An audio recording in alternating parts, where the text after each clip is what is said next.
हमारी पार्टी हुआ करती थी, आप सब लोग उस पार्टी के सहयोगी थे उस वक्त भी, यहाँ बैठे हुए अधिकांश लोग। राष्ट्रीय लोक समता पार्टी,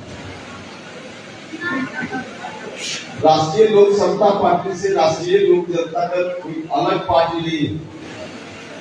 राष्ट्रीय लोक जनता दल राष्ट्रीय लोक समता पार्टी का ही नया संस्करण है, बस यही समझिए। राष्ट्रीय लोक समता पार्टी का नया संस्करण है।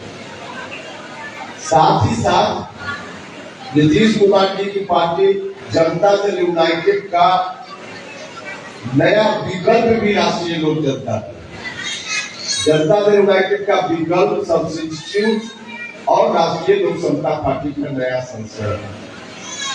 हम उन दोनों पार्टियों का नाम इसलिए ले रहे हैं कि जितनी मेहनत हम सब लोगों ने आपके सहयोग से, जितनी मेहनत करके राष्ट्रीय लोक समता पार्टी को बनाया था, उससे कम मेहनत करके हम लोगों ने समता पार्टी को और जनता दल यूनाइटेड को भी बनाने का काम उससे कम मेहनत करके नहीं किया।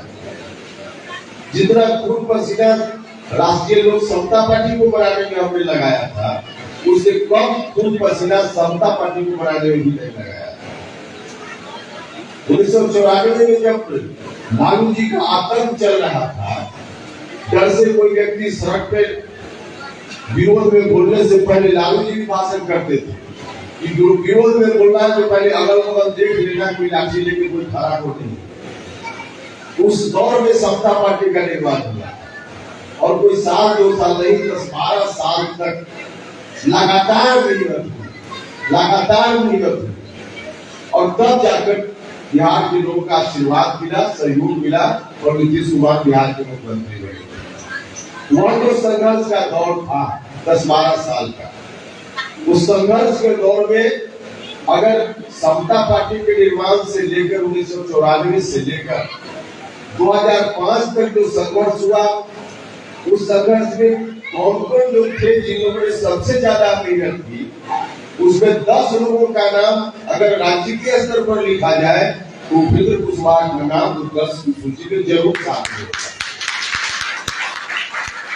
जितना संघर्ष हुआ उसको उपेंद्र कुशवाहा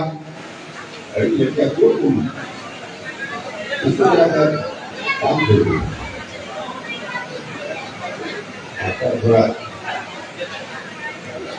उस वक्त भी इतनी मेहनत करके उस पार्टी को भी हम लोगों ने कराया। क्या मिशन था उस समय? कई लोग आरोप लगाते हैं कि उपेंद्र कुशवाहा बदल जाते हैं। देखिए, उस वक्त जो मिशन था 2005 के पहले, क्या मिशन था?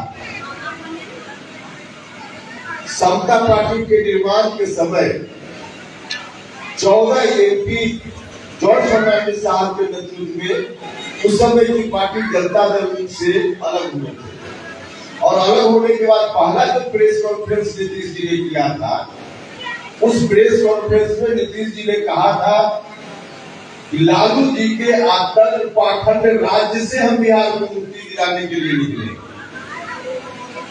तो मिशन उस वक्त था बिहार की सत्ता में बैठे हुए लोगों के आतंक और पाखंड से बिहार को मुक्त कराना।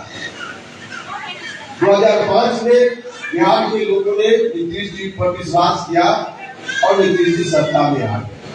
उसके बाद से लेकर 2020 तक अंतिम चुनाव जो 2020 में विधानसभा का चुनाव हुआ, इस चुनाव में भी नीतीश जी का क्या नारा था?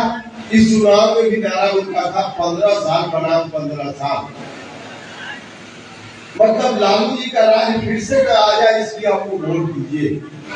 लगातार नीतीश जी का शुरुआत से लेकर अंत तक यही नारा था कि हम उनको नहीं आने देंगे इसलिए हमको वोट दीजिए, हमको नहीं वोट दीजिए हम आ जाएंगे बड़े भाई इसलिए हमको वोट दीजिए। तो लगातार यही नारा उनका था। मतलब मिशन जो था लगभग शुरू से अंत तक एक तरह का मिशन।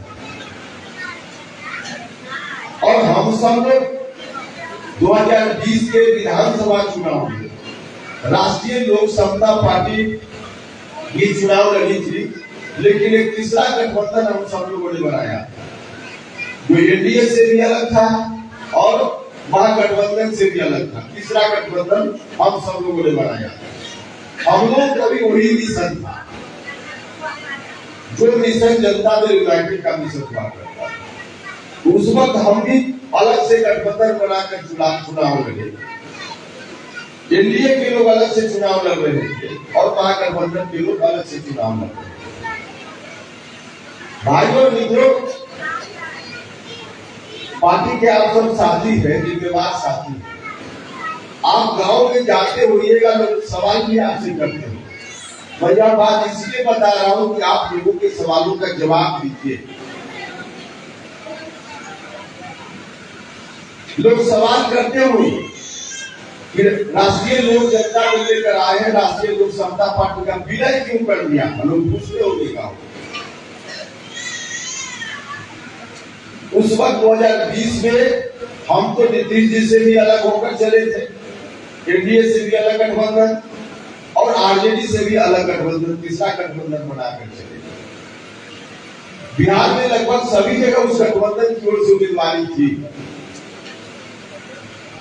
आज गांव में कोई अगर सवाल कर देंगे, सवाल भी वही ज्यादा करता है जो व्यक्ति उस वक्त साथ नहीं रहा होगा, कब रहा होगा, वही लोग ज्यादा सवाल करते हैं।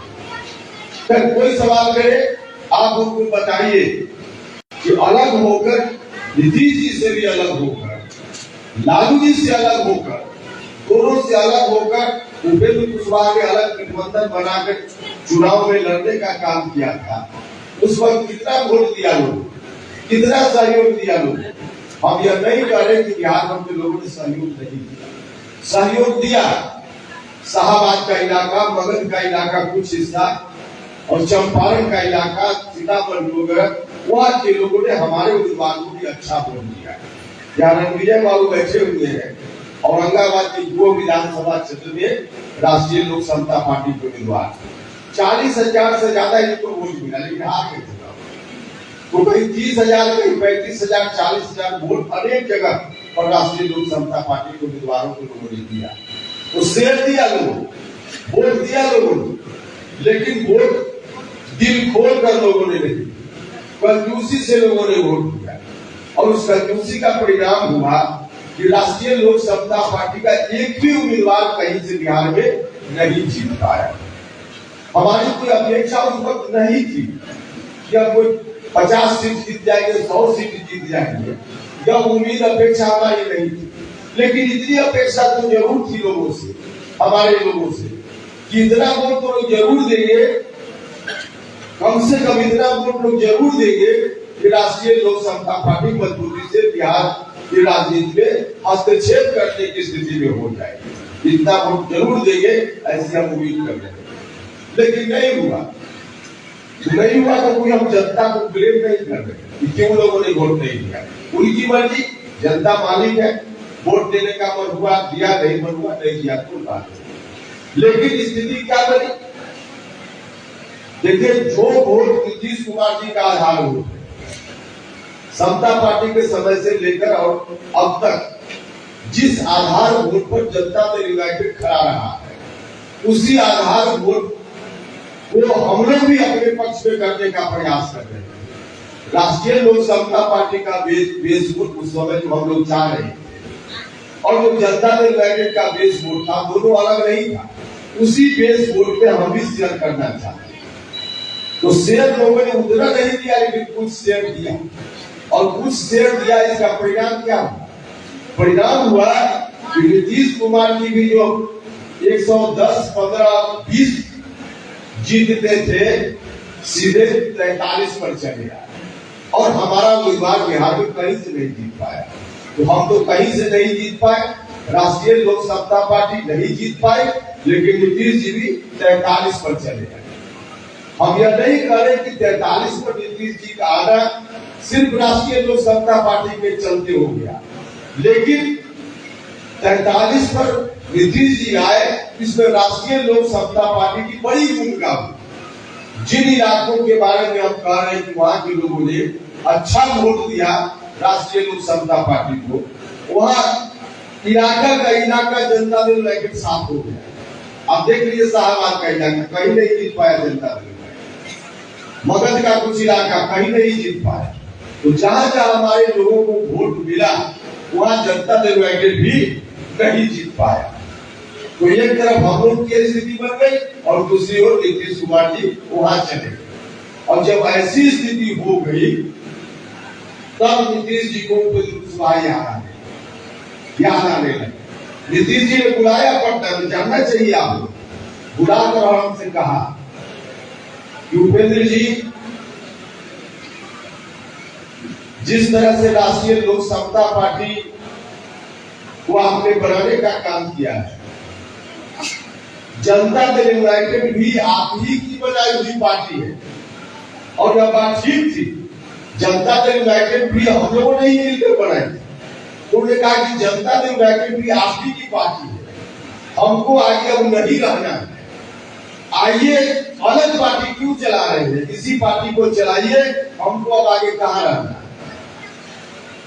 तो एक तरफ यह स्थिति नीतीश कुमार जी की ओर से पहल और दूसरी ओर जो अलग प्रभाव हुआ वोट के डिवीजन के कारण, नीतीश जी की जो स्थिति बनी और हमारी स्थिति बनी, इसके कारण आरजेडी के लोगों को लगा कि चलो अभी दोनों लड़ रहा है, दोनों भाई की लड़ाई में हम अपना लाल पेड़ को फिर से बिहार में जला लेंगे। उनके मन में लड्डू फूटने लगा। अब उनको लगने लगा कि दोनों लड़ रहा है, अच्छा है, लड़े, अभी दोनों की लड़ाई में हम फिर से सत्ता में आ जाए। जब राजनीतिक स्थिति दिखने लगी और नीतीश जी की ओर से पहल हुई तो पटना में बैठकर हमने अपने साथियों से विमर्श किया और तब हम लोगों ने सोचा कि भाई अब इस स्थिति में हम लोग अगर इसी स्थिति में रह गए और हम लोगों के कारण अगर आरजेडी वाले फिर से बिहार में आ जाएंगे तब तो बहुत बड़ा अपराध होता है। क्योंकि हम लोग कुछ भी स्वीकार कर सकते थे, आज भी कुछ भी कुछ स्वीकार कर सकते हैं, लेकिन आरजेडी के लोग फिर से सत्ता में बिहार में आ जाए, इसको हम स्वीकार नहीं कर सकते। तो इसलिए हम लोगों को लगा कि इस कारण से आरजेडी भी आ जा सकता है और नीतीश जी कह रहे कि इस पार्टी को चलाइए, हमको आगे नहीं रहना, यह पार्टी आपकी की बनाई हुई पार्टी है, अलग पार्टी चलाने की क्या जरूरत है। तो हम लोगों ने उनके ऊपर भरोसा किया। अब इसको गलत मानिए या सही मानिए, लेकिन यही कारण था कि राष्ट्रीय लोक समता पार्टी का हम लोगों ने विलय किया। लेकिन जिस वक्त विलय कर रहे थे, हम पूरी ईमानदारी से आपको बताना चाहते, जिस वक्त विलय कर रहे थे उस वक्त सपना में भी कभी हमने नहीं सोचा कि जिस नीतीश कुमार जी का भी पूरा संघर्ष 94 से लेकर अब तक आरजेडी के खिलाफ, उस आतंक और पाखंड राज के खिलाफ हुआ, उन्होंने अभी अपना पूरा जीवन इसी के खिलाफ लगा दिया, आरजेडी के खिलाफ। और नीतीश जी ही अपने माथे पर लालटेन रख के आगे आने वाले भविष्य में चल पड़ेंगे और आरजेडी जिंदाबाद करने लगेंगे, कभी हमने सपना में नहीं सोचा। लेकिन हुआ यही, जब हम लोग चले गए कुछ दिनों के बाद महागठबंधन बनी। देखिए महागठबंधन जब बन रहा था उस वक्त हम लोगों ने भी एतराज नहीं किया था।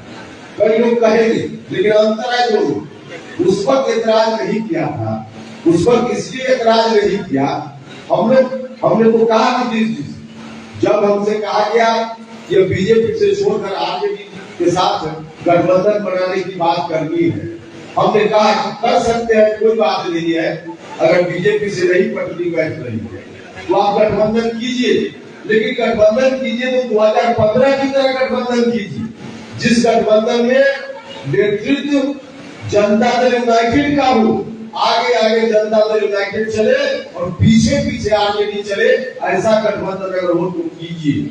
हमसे कहा गया कि यही होगा, नीतीश कुमार जी के नेतृत्व में आगे बात चलेगी, आरजेडी के राजकुमार के नेतृत्व में बात नहीं चलेगी। तो गठबंधन बनाते समय कहा कि यही होगा, लेकिन कुछ दिनों के बाद क्या होने लगा, कुछ दिनों के बाद नीतीश जी ने स्वयं घोषणा कर खुद ही उन्होंने कहा, और एक बार नहीं कई बार कहा कि अब अगला नेतृत्व बिहार का आरजेडी के राजकुमार के हाथों में जाएगा। जब इस तरह की घोषणा नीतीश कुमार जी ने कर दी, तब हमने कहा नीतीश जी से कि नीतीश जी, हम लोग पहले बहुत प्रयास किया कि नीतीश जी ऐसा मत कीजिए, बिहार में आपको जो लोग भी वोट देते हैं, यहाँ तक कि बाकी छोड़ दीजिए दूसरी जात में, कुर्मी समाज के लोग भी, हमें कहा नीतीश जी कि कुर्मी समाज के लोग भी नीतीश जी आपको इसलिए वोट देते हैं कि नीतीश कुमार जी के नेतृत्व में बिहार का भविष्य लोग देखते हैं। आपके लिए कुर्मी समाज के लोग वोट दे देते हैं, लेकिन कल तेजस्वी यादव को मुख्यमंत्री बनाने के लिए वोट मांगिएगा तो बिहार का कुर्मी समाज भी आपको वोट नहीं देगा। नीतीश हमने कहा अभी पिछड़ा समाज के लोग नहीं देंगे, धातु समाज के लोग नहीं देंगे, लघु समाज के लोग नहीं देंगे, हमने कहा उनसे, लेकिन उन्होंने नहीं सुना और सीधे घोषणा यह तेजस्वी यादव के नेतृत्व। हमने यह भी कहा था नीतीश जी कि नीतीश जी उपेंद्र कुशवाहा का चेहरा नहीं पसंद है, कोई बात नहीं, छोड़ दीजिए उपेंद्र कुशवाहा, लेकिन समता पार्टी बनाने के समय आप सोच लीजिए नीतीश जी, समता पार्टी बनाने के समय सबसे पहले बैठने की जगह किस समाज के लोगों ने दी? शुरुआत में लघु समाज, हम लोग भी समता पार्टी जब बनी थी और बिहार के गांव में जाते थे किसी जिला में तो पूछते थे कि पटेल समाज का कौन घर है, कुशवाहा समाज का कौन घर है, और बाद में चलकर अति पिछड़ा समाज का घर ढूंढते थे और इन्हीं वर्गों में से किसी के यहाँ जाते थे, चाय पीते थे और तब नीतीश कुमार का नाम लेते थे, समता पार्टी में लोग चर्चा करते। तो सबसे पहले बैठने की जगह वह कहा जाता है कि उंगली पकड़कर चलना किसने सिखाया?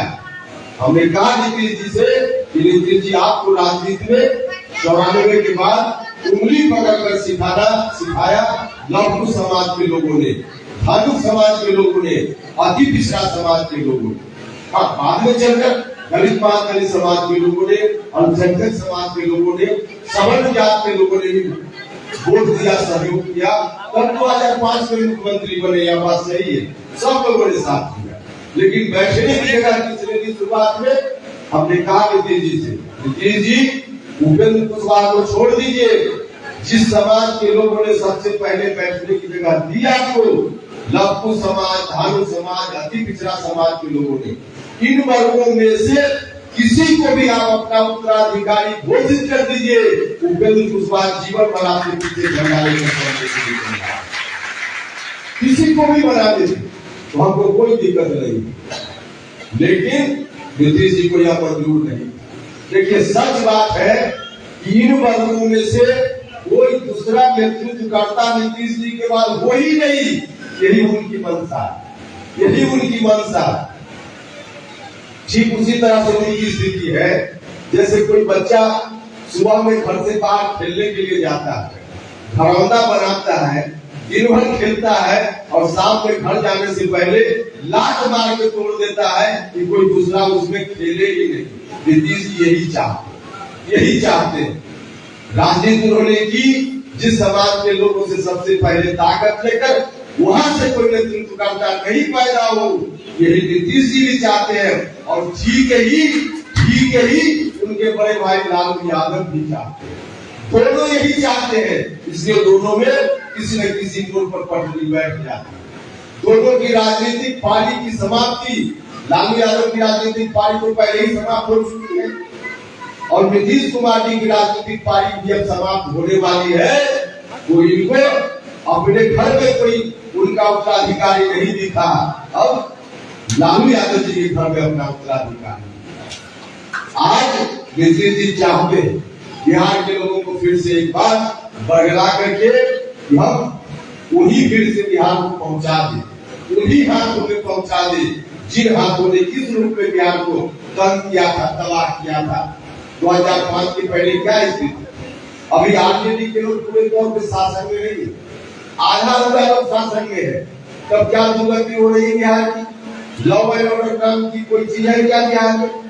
रोज हत्या, रोज लूट, छोटी बच्चियों के साथ, महिलाओं के साथ बलात्कार की घटनाएं, गैंग रेप की घटनाएं, इतनी घटनाएं हुई। जिस तरह से घटना हो रही है, अपराधी के मन में कोई भय है ही नहीं। और क्यों भय होगा?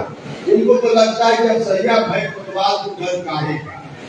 अपराधियों को लगता है कि अब तो कुछ भी करेंगे, पुलिस हमारा कुछ भी नहीं बिगाड़ पाएगी। क्योंकि कोई ना कोई हमारा पटना में बैठा हुआ है। अब ऐसी स्थिति में जब आधा आधा शासन में आरजेडी के लोग हैं, तब राज्य की स्थिति है। कल होकर कल्पना कीजिए, अगर पूरे तौर पे आरजेडी के लोग शासन में आ जाएंगे, उनके हाथों में सत्ता बिहार की चली जाएगी, तब फिर से बिहार की क्या दुर्गति होगी। तब फिर से बिहार उससे भी पूरी स्थिति में चला जाएगा जिस स्थिति में 2005 से पहले था। तो इसे बचाने का काम करना, इसे बचाना है। और नीतीश जी जब इस काम में लग गए, जिसकी चर्चा हम कर रहे थे, उसी समय हमने उनसे कहा कि नीतीश जी अब आपकी पार्टी नहीं रहे। इस डिसीजन के कारण आरजेडी को सौंपने की बात आप कर रहे हैं, तो जनता दल यूनाइटेड को बर्बाद हो जाए। और सच में जनता दल यूनाइटेड अब अंतिम सांस ले रहा है, अंतिम सांस ले रहा है। क्योंकि जनता दल यूनाइटेड में बाकी लोग की तो बात छोड़ दीजिए, जनता दल यूनाइटेड के जो राष्ट्रीय अध्यक्ष हैं, जनता दल यूनाइटेड के राष्ट्रीय अध्यक्ष भी समझ लीजिए, देखिएगा आगे आने वाले दिनों में मेरी बातों पर शायद एक चीज से भरोसा नहीं। आज की तारीख में श्रीमान ललन सिंह जी कागज में जनता दल यूनाइटेड के राष्ट्रीय अध्यक्ष है, लेकिन व्यवहार में जनता दल यूनाइटेड के राष्ट्रीय अध्यक्ष नहीं है। व्यवहार में अब राष्ट्रीय जनता दल के नेता है, राष्ट्रीय जनता दल के नेता है। पटना में जब रहते हैं तो नीतीश जी से अगर आधा घंटा मुलाकात बात टेलीफोन पर होती होगी, तो 4 घंटा आरजेडी के नेता से उनकी बात हुई। अब नीतीश कुमार जी के भी नहीं है, लेकिन नीतीश कुमार जी तो जहां पहुंच गए हैं, अब उनको दिखता ही नहीं। इन्हीं लोगों ने पहुंचा दिया।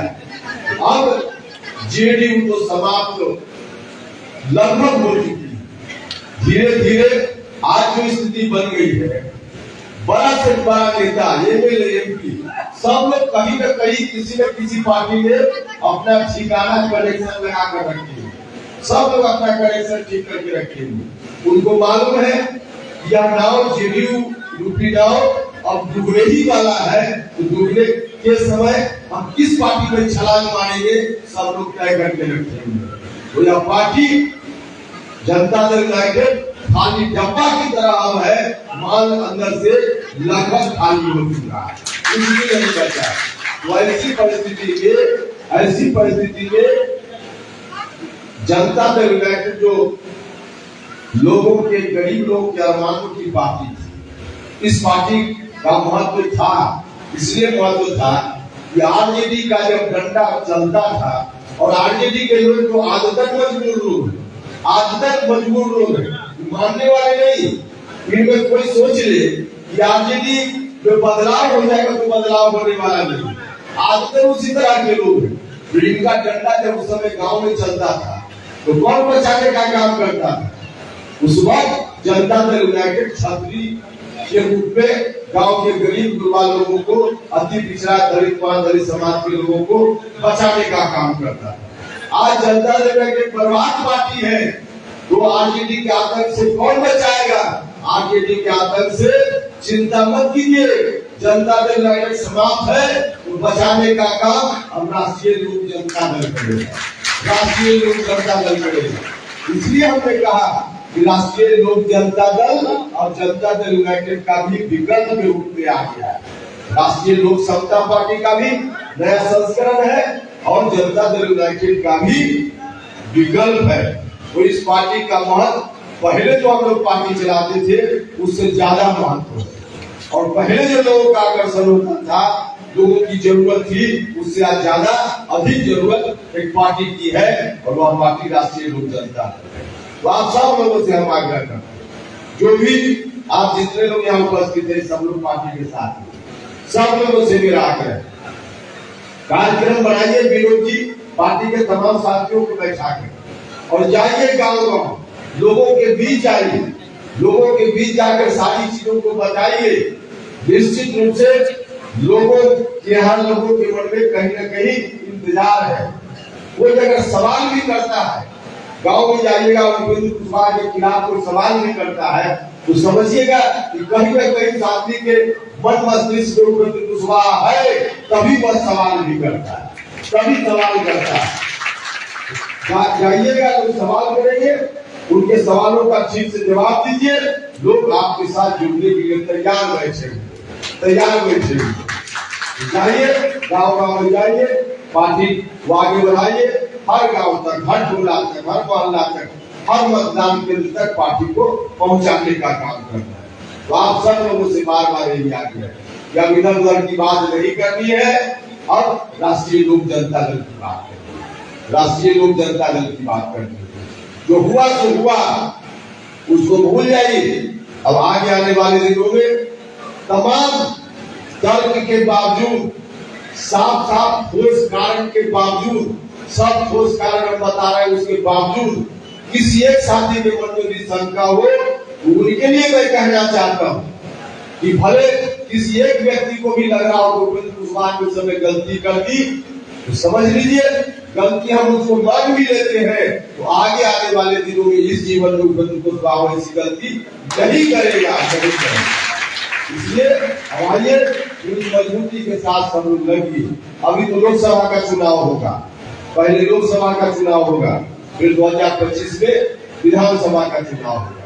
तो 2024 में लोकसभा चुनाव में एनडीए गठबंधन में रहकर हम लोग को चुनाव लड़ना है। राष्ट्रीय जनतांत्रिक गठबंधन के हिस्सा के रूप में हमारी पार्टी शामिल हो गई। एनडीए में हम लोग हैं। एनडीए में 40 में 40 लोकसभा क्षेत्रों में बिहार में कैसे हम लोग जीत जाए, इस बात के लिए तैयारी चल रही है। आप अपने हाथ से भी तैयारी कीजिए, हर बूथ पर तैयारी कीजिए। जहां जहां से एनडीए में 2024 लोकसभा चुनाव में राष्ट्रीय लोक जनता दल की ओर से उम्मीदवारी होगी, वहां उनको जिताने का काम करना है। और जहां जहां से गठबंधन